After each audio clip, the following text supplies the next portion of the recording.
నమస్తే.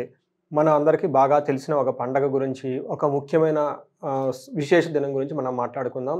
నేను ఈ వీడియో చేయడానికి ముఖ్య కారణం ఏమంటే, చాలామంది ఈ టైంలో జాబుల కోసం తెగ ఇబ్బంది పడుతూ ఉన్నారు. నాకు వచ్చే చాలా కాల్స్‌లో ఒక రకంగా చెప్పాలంటే, సగం కాల్స్ నాకు జాబ్ గురించి మాత్రమే వస్తున్నాయి. ఈ జాబ్ కూడా ఉన్న ప్రాజెక్ట్ అయిపోయిందండి. కొత్త ప్రాజెక్ట్‌కి వెళ్తామా లేదా? లేదంటే ఈ ప్లేస్‌లో మాకసలు జాబ్ ఉంటుందా? లేదంటే వేరే చోటకెళ్ళిపోతామా? పర్టిక్యులర్‌గా యూఎస్ నుంచి, ఫారిన్ కంట్రీస్ నుంచి కూడా చాలా కాల్స్ వస్తున్నాయి.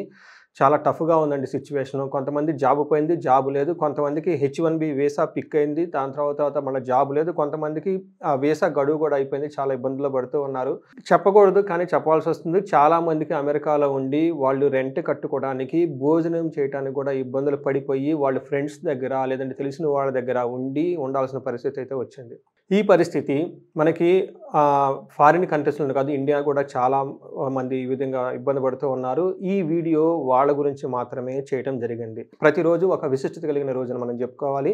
ఈ ప్రకారంగా చూసుకుంటే జులై 14వ తారీఖు చాలా చాలా ముఖ్యమైన రోజు. ప్రతి ఒక్కళ్ళు క్యాలెండర్‌లో నోట్ చేసుకోండి, పెట్టుకోండి. ఎందుకు అంటే ఆ రోజు మనకి సంకటహర చతుర్థి అని చెప్తారు. ఇది ప్రతి నెల ఒక రోజు మాత్రమే వస్తుంది.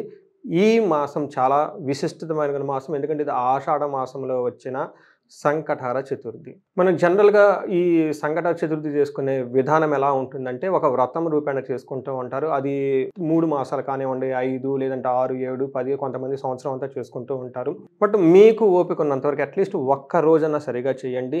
లేదంటే 3 సంకటహర చతుర్దశులు కంటిన్యూయస్‌గా 3 నెలలు చేస్తే ఇంకా ఇంకా చాలా మంచిదని నేను చెప్తాను. ఇది మనం ఒక వ్రతం రూపేణ ఒక స్టాండర్డ్ ఒక సిస్టమ్‌గా ఒక రెగ్యులర్‌గా చేయాల్సిన ప్రొసీజర్ ఏంటనేది మీకు చెప్తాను. ఇది కాకుండా ఎందుకంటే దానికి ఉపవాసం ఉండాలి. ఒక ప్రొసీజర్స్ ఉంటుంది. చాలా కష్టంగా ఉంటుంది. బట్ అలా చేయకుండా కూడా వెరీ క్విక్‌గా ఎలా చేసుకుంటే మనకి ఉపయోగపడుతుందని చూద్దాం. ఫస్ట్ ఈ రోజు యొక్క ఎవరు చేయాలంటే ఎవరికైతే గనక ఆటంకాలు ఎదురవుతూ ఉంటాయో, ఏ పని చేసినా కలిసి రావటం లేదో, మధ్యలో ఏదైనా పని స్టార్ట్ చేస్తే సగం దూరం ఎందుకెళ్తారో ఆగిపోతూ ఉంటారు. ఇంటర్వ్యూలు అటెండ్ అవుతూ ఉంటారు. రెండో రౌండ్, మూడో రౌండ్ అవుతుంది. ఫైనల్ రౌండ్‌కొచ్చేటప్పటికి ఇంటర్వ్యూలో అది హోల్డ్‌లో పడిపోతుంది. ఇట్లా 2, 3 జాబ్‌లు అటెండ్ అయ్యి ఫైనల్ దాకా వచ్చేసి ఫైనల్‌లో ఆగిపోయి అక్కడి నుంచి ముందుకెళ్ళని పరిస్థితి చాలామంది నాకు చెప్తూ ఉన్నారు. అలాంటి సిట్యుయేషన్‌లో గనుక సంకటహర చతుర్థి జరుపుకుంటే వాళ్ళకి అలాంటి ఆటంకాలన్నీ పోయేసి ఒక స్టెప్ ముందుకెళ్ళే అవకాశం ఎక్కువగా ఉంటుంది.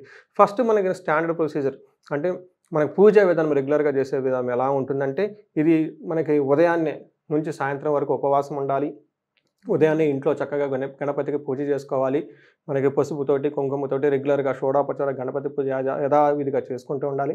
అయితే జనరల్‌గా ఇక్కడ ముడుపు గట్టటం అంటారు. అంటే 3 గుప్పెళ్ళు బియ్యం తీసుకొని ఒక ఎర్రటి జాకెట్ ముక్కలో దానికి అంతకు ముందుగానే పసుపు, కుంకుమ పూసిన దాంట్లో మూటలాగా కట్టి గణపతి ముందు పెట్టాలి. ఆ తర్వాత మనకి మీ శక్తి కొలది షోడోపచారాలతో గణపతిని పూజ చేసి, సాయంత్రం పూట పూజ అంతా అయిపోయిన తర్వాత ఈ మూటను తీసుకొని ఎళ్ళిపోయేసి గుడిలో గనక దేవుడి దగ్గర పెట్టేసి అక్కడ వ్రతం చేపించుకొని అయితే ఇక్కడ వ్రత కథ ఒకటి చదవాల్సి ఉంటుంది పూజతో పాటు. ఇది మాత్రం ఖచ్చితంగా గుర్తుపెట్టుకోండి.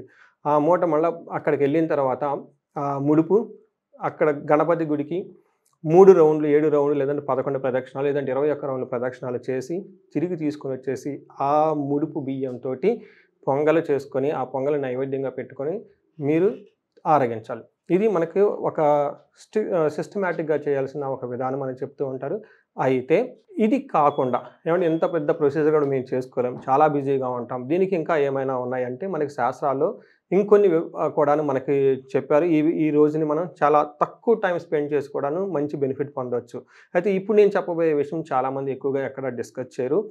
అదేమిటంటే ఫస్ట్ ఎవరికైతే గనక మొండిగా ఆటంకులు కలిగి ఉంటాయి. చాలా మొండిగా ఉన్నాయి మాకు ఈ ఆటంకాలు ఎంత చేసినా పోవటం లేదనుకున్న వాళ్ళు 24 గడ్డి పరకల్ని మనకు దుర్వా గడ్డి అంటారు. గరిక అంటారు. ఈ గరిక గనక తీసుకొని దేవుడికి సమర్పించి అభిషేకం గనక చేసినట్లయితే ఈ మొండిగా ఉన్న ఆటంకాలన్నీ తొలగిపోతాయి. అంతేకాకుండా కొంతమందికి మానసికంగా విపరీతమైన టెన్షన్స్ ఉంటాయి. భయం ఉంటుంది. ఈ టైంలో అసలు మనకు ఉంటామా యూఎస్‌లో లేదా ఇండియాకొచ్చేస్తామా? లేదంటే ఈ జాబ్ అసలు ఉంటుందా లేదా?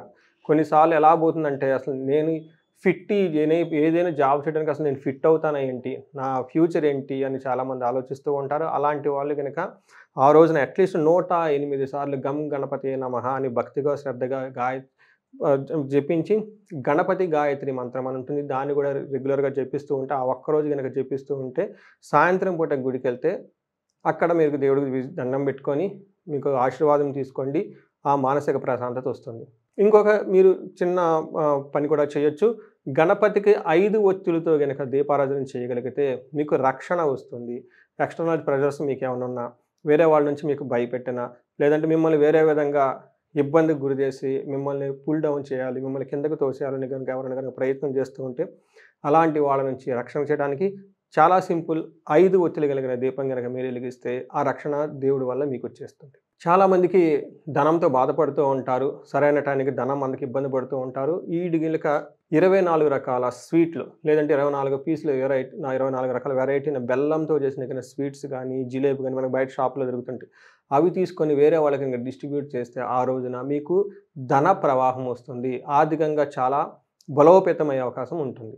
ప్రతిరోజు మీరు గనక సూర్యోదయం పూట ఓం గం గణపతియే నమః 108 సార్లు గనక చదివి, సూర్య అస్తమయం తర్వాత ఇంకొకసారి గణపతిని స్మరించుకుంటే గనక మీకు రాబోయే విజయంలో ఎలాంటి ఆటంకాలు రాకుండా విజయం మీ సొంతమయ్యే అవకాశం ఎక్కువగా ఉంటుంది. సో చూశారు గదా!